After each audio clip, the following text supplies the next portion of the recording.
Bonjour à tous, j'espère que vous allez bien. Aujourd'hui, je vous retrouve dans une nouvelle vidéo YouTube avec un paysage d'automne. Enfin, je trouve que c'est plutôt un paysage d'automne. Je l'ai réalisé il y a quelques temps et j'avais complètement oublié de poster cette vidéo. Donc j'en profite pour vous la poster. Bon, elle est pas très vieille, hein. Je crois que j'ai réalisé ce paysage en octobre, si je vous dis pas de bêtises. Mais je le trouvais chouette et je trouvais qu'il méritait vraiment d'être posté, même si on est passé à l'hiver. Donc ça a changé un petit peu des couleurs du paysage enneigé, mais je l'aime beaucoup aussi. Donc c'est la réalisation d'un champ. Comme vous pouvez le voir, je commence par travailler avec une multitude de bleu pour le ciel. C'est vraiment quelque chose que j'aime faire.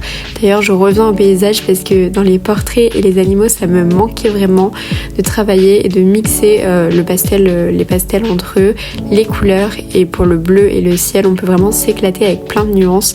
Donc là, j'ai fait un peu au feeling. J'avais un modèle précis, mais j'ai décidé d'interpréter le ciel un petit peu comme bon me semblait. Et je suis assez contente du résultat, notamment du nuage. Donc voilà, j'ai vraiment essayé de travailler par traces et par vagues pour cette première étape. Une fois que j'ai fini mon ciel et mon nuage, je viens superposer des ombres bleues. Donc je viens en rajouter un petit peu partout, sur les coins, les extrémités des nuages. Pareil, je rajoute du jaune pour la lumière, mais je crois que le jaune me plaisait pas tellement. Donc vous allez voir qu'il va être pas mal estompé si je ne dis pas de bêtises. Mais voilà, je fais des tests, mais je ne mets pas que du blanc dans mon nuage. J'essaie de faire en sorte qu'il soit un petit peu réaliste et de pas toucher aussi à certaines zones qui sont en blanc, justement pour qu'il y ait des endroits qui soient plus ou moins vifs et d'autres plus ou moins estompés. Voilà, ça c'est à vous de juger, de voir, et c'est toujours en fonction de votre modèle et puis du résultat que vous souhaitez. On n'est pas forcément obligé d'exiger un résultat hyper réaliste. Moi, voilà, j'ai laissé comme ça me plaisait, mais ça c'est libre à vous de voir ce qui vous convient. Ensuite, je passe au champ et donc là j'ai décidé de vraiment faire une ligne d'horizon, marquer une délimitation. Pareil, c'est pas obligatoire, mais moi ça m'aide vraiment à y voir un petit peu plus clair. Et puis parce que aussi derrière je suis venue poser des buissons, donc j'ai essayé de les poser de la manière la plus fine qui soit. Mais si vous avez des crayons pastel sec pour vraiment travailler ces tout petits détails, c'est encore mieux.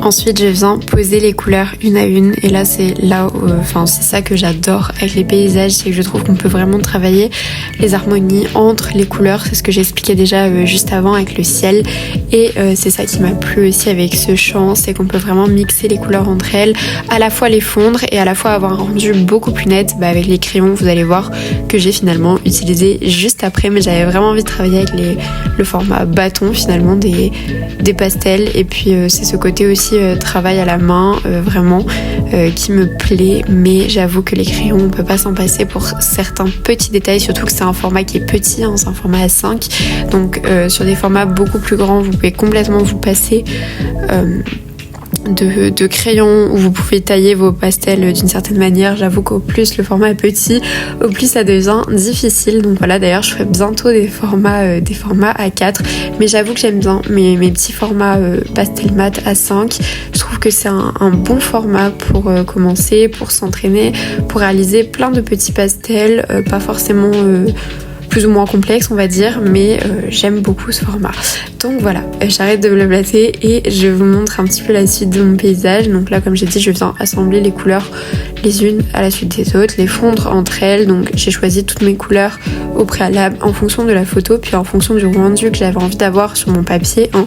Je travaille d'ailleurs toujours sur des feuilles de couleurs pour ça, parce que je trouve que les couleurs ressortent tout de suite bien plus que si je travaillais sur des feuilles blanches. Vraiment, travailler sur une feuille blanche pour moi c'est difficile, enfin ça devient difficile maintenant, donc j'ai vraiment appris à travailler sur de la couleur et je ne m'en lasse plus. Et donc là je commence à peaufiner, donc d'abord avec mes bâtonnets, avec mes pastels sonneliers, et ensuite je vais venir peaufiner et faire les derniers détails du champ avec des crayons. Vous allez voir, les images parlent d'elles-mêmes, mais c'était vraiment important pour moi d'avoir ces deux étapes.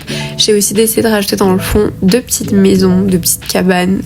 Voilà, vous pouvez les interpréter comme vous voulez, mais je trouvais que ça manquait un peu de profondeur, donc ça m'a plu de les rajouter. Et au milieu, je suis venue faire une espèce d'ombre, un espèce de chemin entre contre les brindilles. Donc voilà, j'ai rajouté des ombres pour rajouter de la profondeur et de la perspective à mon tableau. Ce que j'apprécie aussi avec le dessin de champ, ou du moins de verdure, c'est que c'est pas grave si les reliefs sont pas totalement uniformes. On peut interpréter un petit peu comme bon nous semble. C'est pas de la géométrie, donc voilà, si les ombres, les valeurs, la profondeur est pas exactement réaliste, ça se discute parce qu'on a cette illusion avec le champ et la profondeur qui arrive toute seule finalement. Je sais pas si c'est très clair, mais en tout cas c'est comme ça que j'ai imaginé mon paysage, c'est comme ça que je l'interprète. Ensuite je rajoute les dernières touches de lumière et ça c'est vraiment mon moment préféré, et vous verrez que j'ai aussi rajouté de la couleur.